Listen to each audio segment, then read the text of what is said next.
Community newspapers. My name is Brittnie, President and CEO of Chamber South, and this morning I have with me Dr. Marisol Capellan. She is the CEO of the Capellan Institute, and she's here with us today, and we're so excited to have her. Thank you for joining us. Thank you so much for having me. This is such a pleasure. Awesome. Well, I'm going to get right into it. Want to get to know you a little bit better, really kind of understand your personal professional journey, how you got to where you are today, and talk about all the amazing things that you're doing with the Institute. So walk me through your personal and professional journey, and I tell all of my guests, this is, you have to do it. You've got to throw in a fun fact. Okay. So I grew up in the Dominican Republic. I grew up in a barrio, what we call a neighborhood. And I grew up there with my grandmother. And then I came to Miami when I was 16. And after coming here, I found myself in a situation where I was homeless for a few years. Oh, my goodness. Why Miami? Why did you move to Miami? Because my mom lived in Miami. So when she did, I came through her. Okay. And then, I didn't grow up with her. So we didn't have the bond. Big relationship. The bond wasn't there. But anyway, I came here, and then regardless of me going through that hardship, I still went to school. I graduated with honors. I went to Miami-Dade, studied management and supervision in management. And then I went to the University of Miami, studied a master's in leadership, management and leadership. Wow. And then I did my doctorate. What a unique career, what a unique education path. A lot of people don't study those things their first time around. It's when they go back after being in the career field for so long, then they go into let me get a degree in business, or let me get a master's in leadership. And that's such an interesting thing to do at such a young age. Well, I love leadership, and I like management. I have always been a leader, I think, my whole life. And especially when you go through hardships in life and you have to pull yourself up, you learn how to lead yourself. A hardship can do one of two things, right? It can make you or it can break you. Yes. And so, yes, definitely, it gave you that strength and that courage and the understanding of what it means to be a leader, of being able to accomplish something on your own. And to inspire other people. Yeah. So, for example, I remember going through a lot of hardships and going to Miami-Dade and still graduating with honors. And then sometimes I will meet other students that they, by just looking at their life situation was much better than my situation.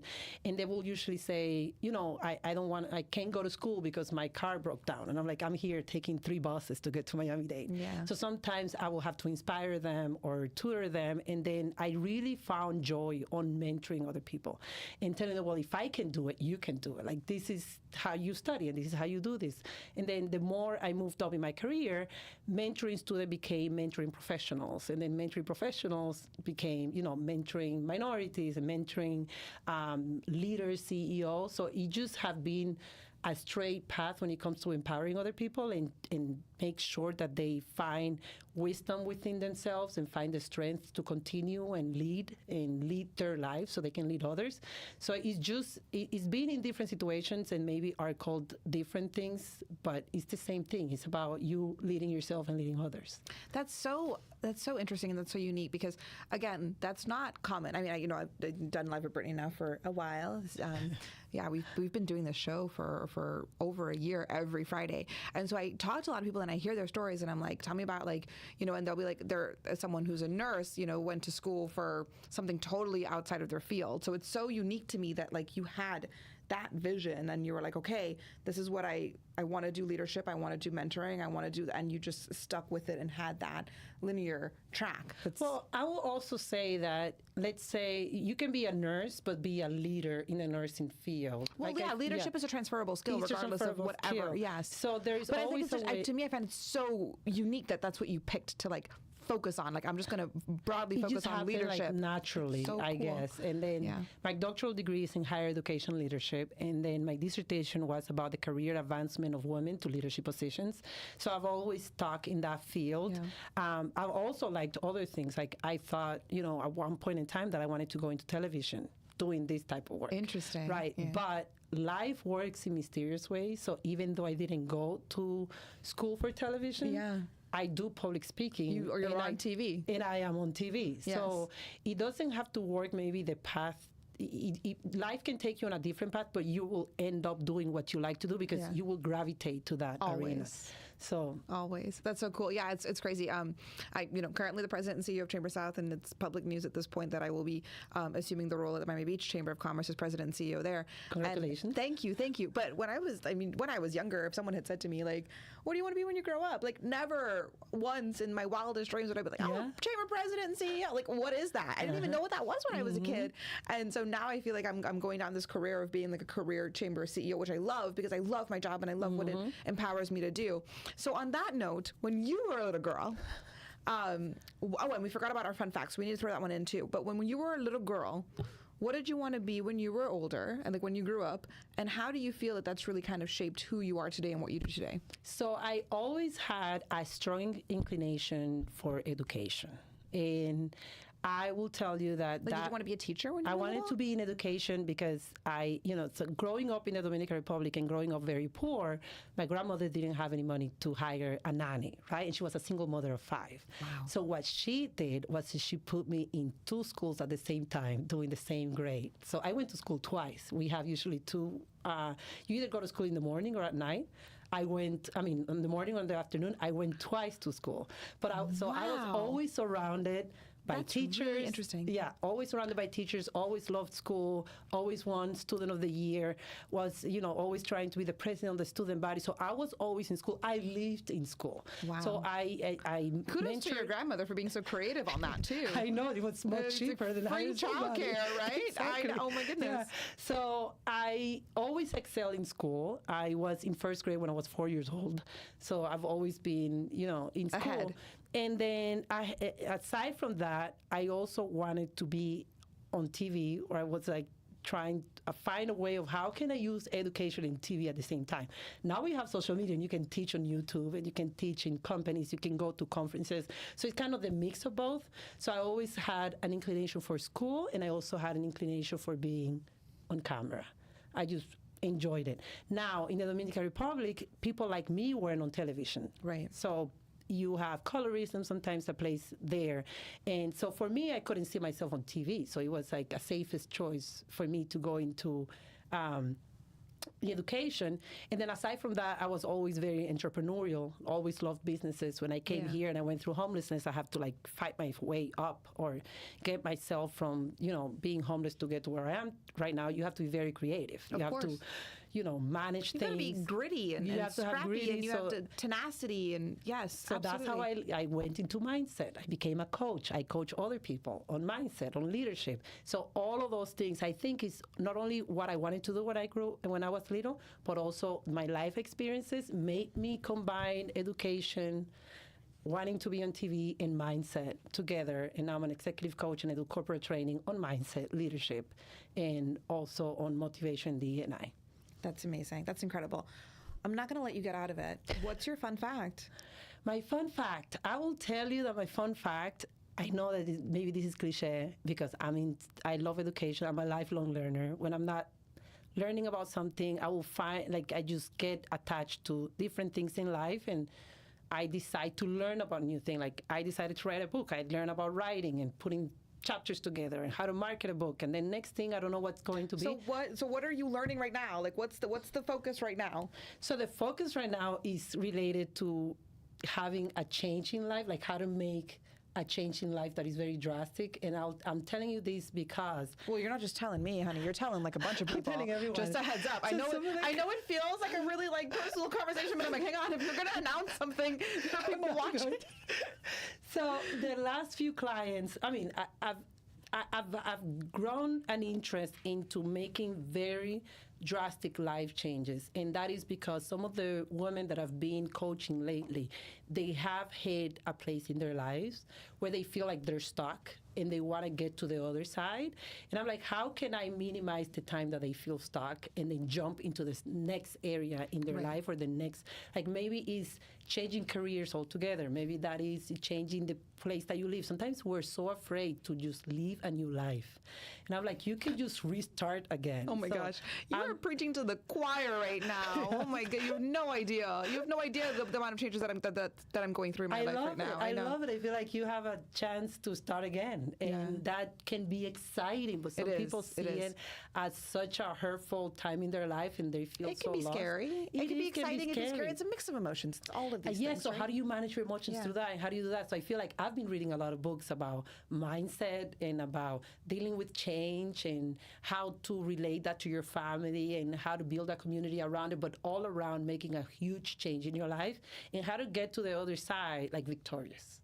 And I feel like I like that because I've gone through a lot of changes in my life. Moving here when I was little, going through what I've been through with family, with careers, with changes is just a part of my life. Yeah. And I like having experienced it and having gone through it makes it that much better for you to help others with it because it's a relatable experience. It's not theoretical. It's actual.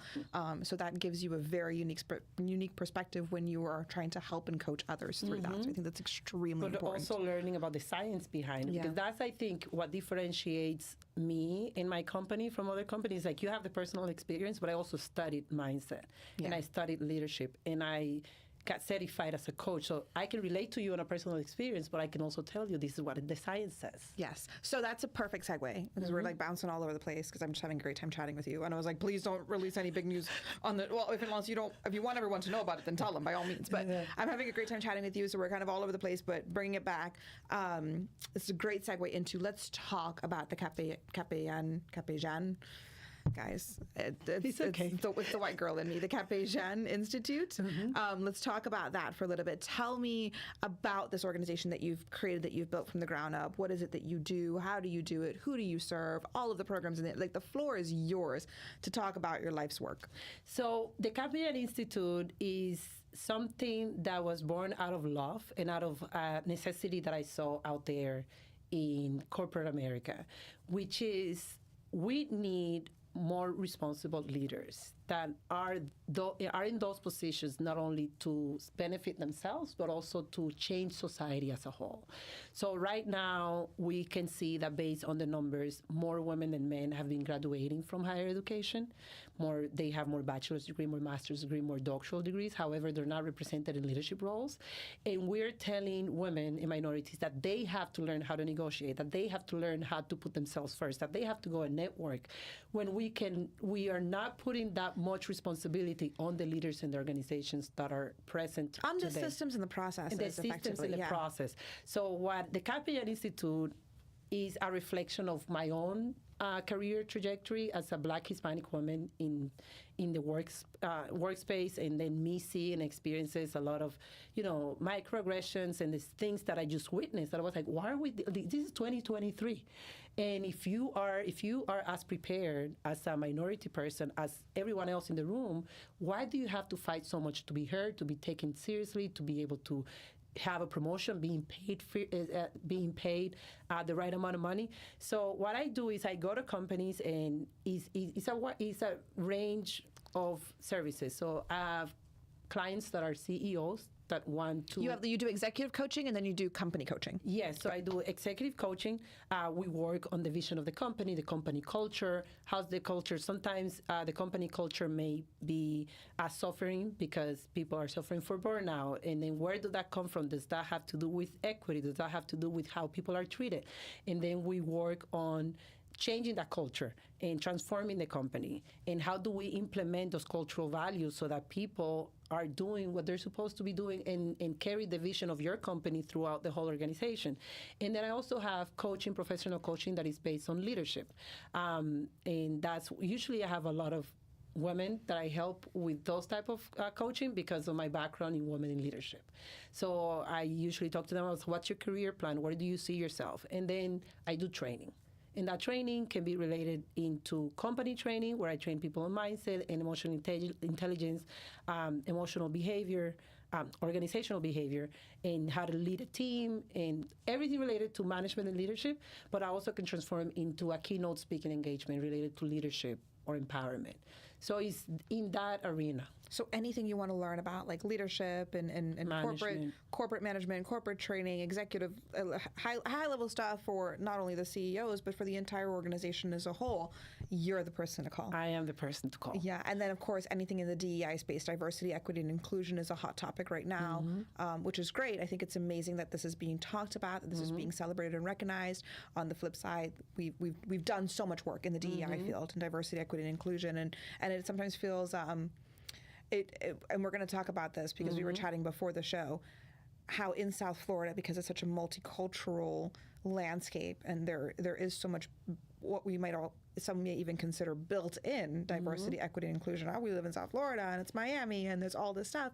So we just have DEI just by virtue of existing. No, you have to sometimes even work a little bit harder in those spaces. So let's just chat DEI for a minute. So I love that you're bringing that up because I just did a speaking engagement for a company on Afro Latina Day, which was July 25th. That's the day that we remember Afro-Latinas, women that are Black that come from the Caribbean descent or come from the lineage of the transatlantic slave trade and that were settled in the Caribbean. And this company that hired me to do a keynote speaking engagement, they asked me to do colorism, talk about colorism. And coming from Miami, sometimes we think, oh, there's a lot of mixed people in Miami. But I'm going to tell you, in Miami, that's where I've had a lot of people be surprised when I speak in Spanish. I'm like, I'm Dominican. I speak. It's very common to have a Black Hispanic person. It's not an uncommon thing. Right. They're not separate. But the thing is, in our own community, sometimes we forget, history and where did that come from? Why do we have that much friction? So first, the historical fact is the caste system that happens in the Americas, where depending on how close you were to whiteness, then you had access to power and you had access to privilege. And the less close you were to whiteness, then you had less access and less opportunities. And that, has a generational effect. That's why you sometimes may go to certain neighborhoods and is populated by a certain race, and you go to another neighborhood and it's populated by another race because of the generational effect of that. Yes. So and how do you break that cycle, and how do you break that generational effect? Teach people it's a lot of work. It's a lot of work, but people have to be willing to listen and understand history. Some of us don't know our own history, right? And then that's another hot topic. But we're not controversial here on Live with Brittnie. No, we're just going to talk about facts. Talking about yes, we're just talking about facts, guys. Yeah, exactly.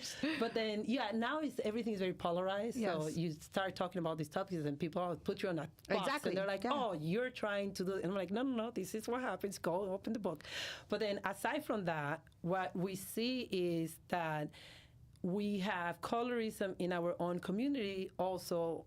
That's where D&I can come in. So we can talk to people and say, well, look, you may not notice because it may be implicit, right? You may not say that you are treating people from certain backgrounds differently, but why is it that you didn't offer them the same opportunity that you offered this group? Because some of these biases are internal. You don't even realize you're doing it. Yeah, I think we all know that the phrase unconscious bias at this point, but it's unconscious bias. Like you said, you're not even realizing that it exists, that you have it. And so you have to continuously work at being educated about those things, making sure, a lot of the times you have to put the responsibility on yourself. Okay, I'm going to learn, I'm going to educate myself about this thing because I may not know. And even be a very small incident. For example, you may go into a company and they may ask to see your ID to verify, whether you belong in that building or not. But then for other people, they may not verify their IDs that look different than you. And then little things like that happens on a continuous basis. And then I love that you're saying, you talked about Miami, because yesterday I was just talking to a client, and this is not related to race, but it's about communication style.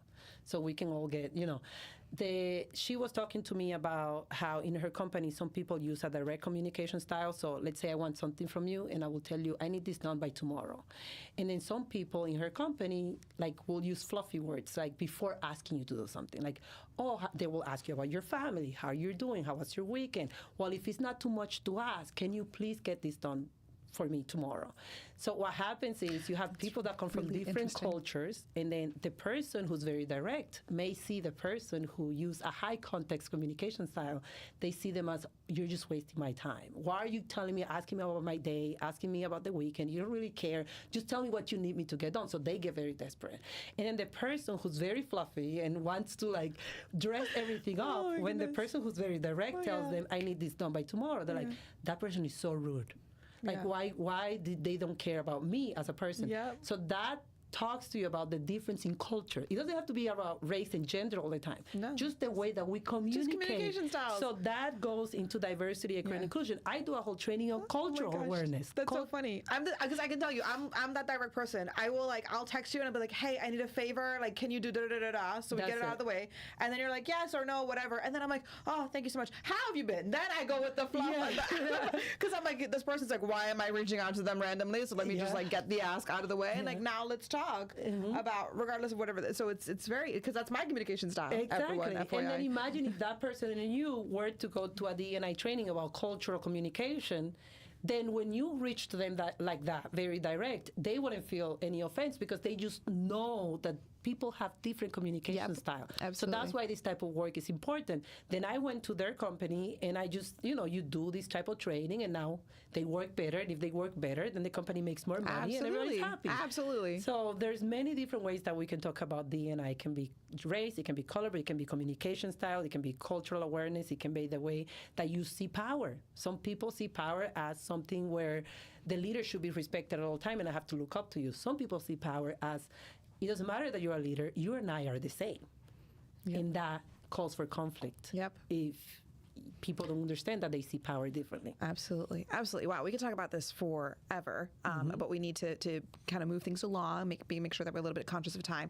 And there's a book. Oh, you guys can't see it. If we can go to the middle. Perfect. There's a book sitting on the table in front of us here. It's called Leadership is a Responsibility. Yes. So tell me about this book. So this book is divided into 3 parts. The first part is about my own experience as a Black Hispanic woman in a predominantly white institution. Then the second part is research about women in the workplace, and I have dedicated chapter to the experiences of Black women, Afro-Latinas, and mothers in the workplace because mothers go to different challenges. You're just adding things onto it, like all of it's these a different layer. things that are like, oh my gosh, layering. Not only are you a minority, not only you're a woman, but now you're a mother, and now you have this and that. And like one of the things that came up when I was writing the book about mothers is how they're challenged on their competence after they give birth. Interesting. Like the minute you give birth, you're seen more as a mother, as a nurturer than as a leader. Oh, so if you try to move up the ladder, it's like, but don't you have kids? And that's something that is added on. Imagine if you're facing challenges because of your race, and now you're at That's what I'm saying. Like it's like layered upon layered. That's like why a lot of challenge women, upon challenge and obstacle upon obstacle. Yes. But those are also things and opportunities and ways for us to learn and grow and be stronger and overcome. Exactly. And then the third part is about leadership. So now that you have all this information, what can you do in your company? And I call the leadership as a responsibility because it's not up to the mother to convince you that she's competent. You know she's competent. She's been exceeding expectations. You've seen her performance review. Now, as a leader, sometimes what I've seen people do, or based on the interviews that I had, is that they make a decision for the mother. Well, she's focused on kids right now. Maybe she's not ready for a promotion. No, it's your responsibility to make sure that you're not having unconscious bias. Right. When you're promoting people. So women without children, in some studies, it has shown that they are passed over for promotion 8 out of 10 times. Wow. And then Black women face the angry Black woman stereotype if they voice their opinion about something that is injustice. And then, she's angry, she has an attitude. And then, you have somebody that's an Afro-Latina like me. You have an accent, so you're not as competent as somebody who doesn't have an accent. And I may have more degrees than the other person sitting next to me, but because you have an accent, there is a perception. So we need leaders to understand what are the experiences, the lived experiences that women go through in the workplace, so they can make the responsible decision to not use biases, to not take biases into account when they're trying to promote people. Because you can come and tell me, well, my company is very diverse because 60% of them are women or 60% of them are minority, but do you have them on leadership or do you have them in the low level roles. Right. So it's your responsibility to lift those people up too, not only a particular group of people. This is so incredibly fascinating because, I mean, when you start talking about it, you see that there are so many challenges when it comes to leadership and diversity, equity, inclusion, and women and race and everything when you add it all in together. And so there's challenges across the board, but I like to look at challenges as opportunities. There's so many opportunities to learn, to grow, to improve, to just be better overall. And so I think this is so incredibly important if you are, if you're watching and you're interested and you're like, wow, either I've had this on my mind or I didn't realize that this was even something that we could consider as an organization, and they're excited and intrigued. How would they get in touch with you? What are, like, I know you go in and you do the coaching, so talk a little bit about like actually working with a company, and then of course, would they get in touch with you to set that up? So they can find me on LinkedIn, so Dr. Marisol Capellan, or they can send me an email at coaching@marisolcapellan.com. And then Is that your website? It's marisolcapellan.com. But is your website perfect? Yes. Okay, perfect. So you do have your website. Perfect. Yeah, I have my website, but usually they reach out to me via email. Perfect. And then what we do is usually it's an assessment of what are the needs of the company. Does the company, do they feel like they have a team that is disengaged? What is that disengagement? So we walk through different scenarios as it relates to management and leadership, and then we decide whether it's going to be a workshop, a keynote speaking engagement, whether it's going to be a company-wide training, whether it's going to be coaching for a specific leader that is behaving not the way that they should be behaving. Because it could be that you have an amazing team that's being have a led bad leader. by someone who maybe is not the strongest leader. And that happens a lot, and I will tell you. And then this poor team is suffering. It's at the mercy of this person, yes. But so many different, God, we can talk for hours. But the leader, I love that you brought that point, because that's one of the reasons also that I wrote the book. A lot of people are promoted to leadership positions because they're very good at their role as an individual. So if you're very good at selling, I assume that you will be great at managing the salespeople. Absolutely. You're so right. That's never the case. You're like, so right. You need a different set of skills that has to do with people. Absolutely. Do you know how to talk to people? Do you know how to manage your emotions? Do you have self-awareness? So sometimes I've had companies that put, let's say that you have a team of software engineers. Yep. They don't promote the best software engineer in the team to be their managers. They hire somebody whose background is in psychology to be their leaders, because when you're a manager, a leader, the skills are totally different. It's completely different. It's I say this all the time too. I consider myself good at my job. I think I'm very good at what I do, and I know how to do my job. I do not know how to teach. I'm the world's worst teacher. My team knows this. I try. I'm like, oh my God, guys, please. I want them to be patient with me when I'm trying to teach them, because I'm good at what I do, but I'm not a good teacher. I don't have the skills necessary to like impart that knowledge. I'm good at leading. I'm good at directing, but it's a completely different skill set. You're right. It's a completely different skill set. You're 100% right. So that is something that we need to, again, now you're talking about it, because you don't realize these things until you start having these conversations. Like, okay, why is the team not performing? Is it the team's great, they're in place, but the person who's running them and managing them doesn't know how to direct and how to lead. So there's how to teach and how to mentor and how to coach. There's so many skills that you need. There's so much we can unpack here. Yeah, and we have like 3 minutes left. So to be in the effort of time and making sure that this is not like the world's longest interview, I do need to wrap it up, but Dr. Capellan is very available, and you can reach out to her. You can connect her on LinkedIn, follow her on Instagram, go to the website, make sure that you connect with her if this is of interest to you and you want to learn more. And to wrap up our session here today, or our show here today, I like to ask my guests, just kind of close it out, what is, and this is going to be so incredible, I can't wait for this answer, it's going to be so interesting coming from you, what is your personal philosophy? What are the words that you live by every day of your life? So one of the things I live by is always thinking about my future. So every time I make a decision, I ask myself, will 90-year-old Marisol be okay with this? So I always live my life by always thinking ahead. I don't make the decisions I make right now is based on my future self. Because when I'm old, I'm going to look back and I'm either going to be happy with the way that I live my life or not. Sometimes we do things based on instant gratification, but I like to do things based on my future self. Long-term goals, strategic goals, strategic planning, and strategic vision, which is what you do for a living with these organizations. It's so interesting that you said that, because we recently had someone on the show and we asked the same question, what's your personal philosophy? Her answer was, would your 16-year-old self be proud of who you are today?